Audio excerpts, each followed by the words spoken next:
Welcome to another episode of Authentic with Brazil 201. I'm your host, Brazil 201. So, before everything gets out there, yes, I was at a party at Trump Tower yesterday. As in yesterday, I mean March 13th, which is 5 years after the world shut down. So, wow, what a weird 5 years it's been. It was, yes, and it was all Trump people. I am not a Trump person at all. I just want to say that, but for whatever reason, people keep thinking I'm conservative. The fucking Grok app also thinks I'm conservative. Is it because I don't want men and women's sports and I support mass deportations, which are both popular policies? I also believe in universal healthcare, but whatever. Not the point. What a fun event. Okay, shout out to Raquel who throw these events. Girl is doing wonders, and it was weird. It felt like being in a club in 2010. It was honestly the most fun I've had at an event, and I go to for-year consideration events for awards and things because I have an award show, and I had way more fun at the Trump Tower party than I've had at any of the Hollywood for-year consideration thing. Just saying. Anyway, Democrats are cowards. I can't like, here's the thing. I guess they were in a lose-lose situation with this. They shut down the government. No one really cares. Elon gets to go wild with Doge, but Elon is still going to go wild with Doge. So does it really matter? But it's amazing because I guess somehow last night people are like, because of Chuck Schumer's bullshit, I think everybody's now realizing that come 2026, and if you're not up in 2026 and 2028 on the Senate side, if you are over 74, you are going to lose your primary because the age thing is really showing it across the board. As we're already seeing on the Democratic side on the Senate, a lot of people who are over 70 are not running. I really hope the fucking guy from Rhode Island and the dude from Illinois, as well as Ed Markey, all decide to not run. Because here's the thing. If I think realistically you're probably dead in 2 to 3 years, you should not be running for reelection. It is time for people in their 40s and 30s, and I guess maybe even early 50s, to run. People just want a fighter, which I think is something people are not like understanding what that means, because fighters come in all various political spectrums. I don't like AOC. AOC is not my politics at all, but AOC does quote unquote fight. Now, I do hate when she turns into the annoying woke bitch, with the pronouns and all the other nonsense, but she is a quote unquote fighter.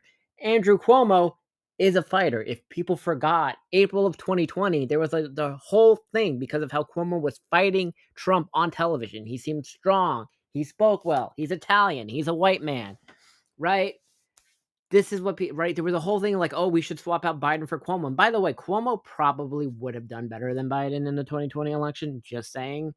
And look, it's no one gives two shit about Me Too anymore. Sorry, not sorry. Cry more about it. That entire era of performative activism is over.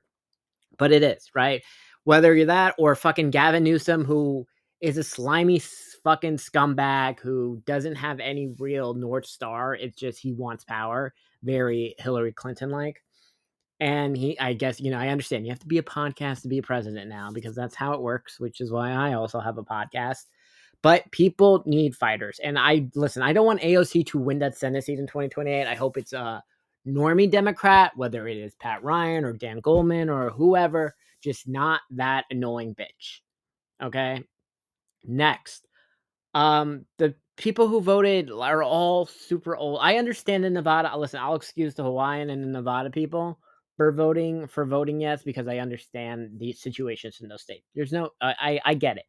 But Chuck, the fake Hillary Clinton senator, um, the fucking old dude from Michigan, like all of this, like what the fuck is happening here? This is like, and then we see the picture of like Chuck Schumer hanging out with Trump in the White House, and then they're like bitching about it, about the Doge cuts and everything. It is so annoying, and this is why we're probably never going to get the fucking Congress stock ban until I am president.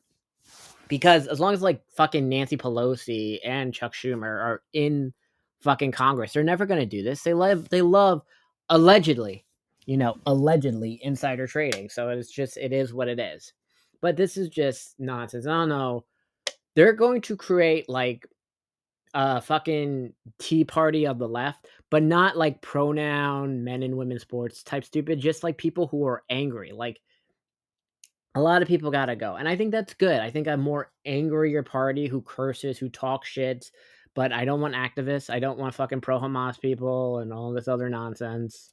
Like Jasmine Crockett, who I don't like, who is, by the way, is not like a lefty at all. She's like a pro-crypto lady, right? But she just likes to make fun of white men. So, have fun trying to win an election mocking white men and all the other bullshit. I'm sorry. I'm really thirsty. Like I was really drunk last night. Anyway, that is what I have to say to this. Democrats are fucking cowards. Fuck Chuck Schumer. Fuck everyone currently in Congress over 74. You are old. I mean, look, 2 days ago, another person who was like fucking 75 died. Just think, if Democrats held the House, right? Like won the House in November, they would have lost the House because of all the fucking people over 70 who are dying in office. So there you go.